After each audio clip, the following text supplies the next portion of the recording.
Besides Matt Ryan and Doug Flutie, there are not many Boston College quarterbacks that come to my mind, at least to me. But their new guy will change that perception, and he is currently one of my favorite players in college football. Over the years, transfer quarterbacks have become a lot more common, and if you lose your starting job, it is now socially acceptable to jump ship and find another school. Phil Jurkovec was a 5-star recruit coming out of high school, and at one point was pegged as the next Notre Dame star quarterback and had NFL hopes down the line. But he decided a transfer would be the best thing for him, and it has paid off.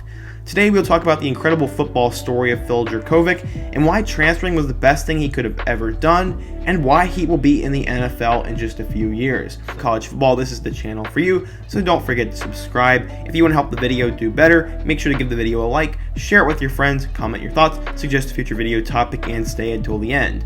Now let's get started with the incredible rise of Phil Jurkovec. Before Phil Jurkovec went from South Bend, Indiana to Chestnut Hill, Massachusetts, he grew up in western Pennsylvania. From a young age, for whatever reason, Phil favored Notre Dame. Maybe it was the gold helmets or the national spotlight, or the fact that his grandmother on his mother's side is 100% Irish. Who knows though? He was a big fan of Joe Montana, another western Pennsylvania native. At 10 years old, people knew he was going to be special, and he became a starting quarterback. He arrived at Pine Richland High School, and people had already heard of him. He was somewhat of a movie star before he ever took a snap on Pine Richland High School's varsity team, because back in 2014, a highlight film of Jurkovec playing on his school's 9th grade team generated more than 11,000 views on YouTube. Allegheny County is Pittsburgh Steelers country, and Jurkovec emerged as one of the most decorated high school quarterbacks in the region's rich football history. Jurkovec set a state record for single offensive yardage in passing, throwing, and receiving with 5,180 yards. He completed 24 of 334 passes for 3,964 yards and 39 touchdowns, and also rushed for over 1,200 yards on only 132 attempts, and would score 24 touchdowns. He was a big-time prospect, and when he was selected to play in the Army All-American game, it meant a lot to him to be in that moment. He said, quote, "My uncle was in the Marines, and I've had other family members who were in the military. That part of the game was really cool. It's an important aspect." In terms of recruiting, he was wanted by most schools, but a certain school had his heart from a young age. As I said earlier, Notre Dame was a dream school of his. There was a lot of great things about Notre Dame, he said. The school, how much they win, the culture of it, the players. There's a lot of good people there.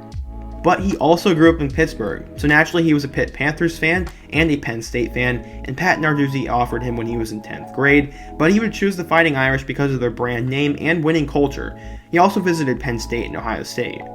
He was regarded as one of the best quarterbacks in state history, and his ranking translated to a 24/7 Sports ranking of the number 4 pro-style quarterback, the number 83 player in the class of 2018, and a 4-star recruit, and at one point he was a 5-star kid.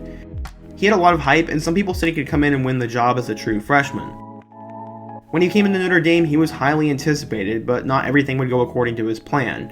With Ian Book as the full-fledged starter at quarterback, Jurkovec was going to have to battle Brandon Wimbush for the backup job, and he was going to spend most of his time on the Pine. He appeared in 2 games as a freshman, and I mean this was expected. When Wimbush went off to UCF, he was now going to be the main backup. He appeared in his first game against New Mexico, and would throw his first touchdown against Bowling Green. He threw a touchdown in their loss to Michigan, and saw a total of 4 snaps in 3 games the rest of the year.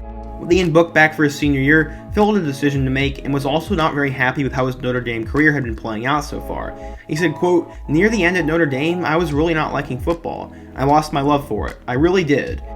I brought it up to my family about switching positions and not even playing quarterback. I wanted to make it work. I didn't want to be one of those guys when things got hard, they transferred and ran away with it." He ended up deciding to enter his name in the transfer portal after all though, and he settled on a school with coaches who had Pittsburgh ties. He chose to commit to Boston College, and with Jurkovec and Ohio State transfer Jalen Gill, new head coach Jeff Hafley was getting some new talent into the program. Jurkovec found himself in a Boston College program where he could play and develop in a pro-style offense. Hafley and offensive coordinator Frank Cignetti found Jurkovec to be a strong-armed quarterback with the tools to run the offense that they had planned to install in Chestnut Hill. Steve Adazio was the definition of average, and they needed something fun to make the program better, and that's why Jeff Hafley was brought in, who was a former Ohio State coach and is a bright young mind in the college game. Anthony Brown was the quarterback for the 2 years prior, but he grad transferred to Oregon where he lost a job to Tyler Shuck. Phil was on campus, but he would need a waiver to play immediately. The NCAA typically favors quarterbacks, as we all know, so he got one, of course, and he was going to get a chance to start from the beginning. No one really knew what to expect from Jurkovec and Hafley, but so far they have proved the college football world wrong. No offense to Boston College, but outside of A.J. Dillon, the Eagles have been terribly boring over the past few years, and he's going to help make it a lot more fun. Phil had reliable backs in David Bailey and Travis Levi if he wanted to hand the ball off, and had 4 excellent targets in the receiving game. You first have emerging stars Zay Flowers, experienced veteran Kobe White, and ultra-athletic Ohio State transfer Jalen Gill to complete a 3-headed monster at wide receiver, but you cannot forget about tight end Hunter Long. The Eagles are not known to air the ball out, so it was going to be an entertaining year. In his first career start against Duke, he threw for 300 yards and 2 touchdowns and showed some of his true potential.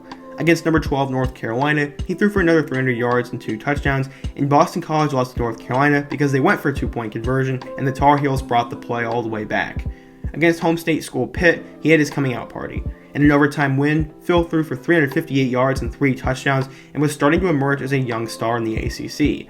He threw for 345 yards and 2 touchdowns, but Boston College lost in blowout fashion to Virginia Tech. He had a big game on the ground and through the air against Georgia Tech before a huge matchup with Clemson.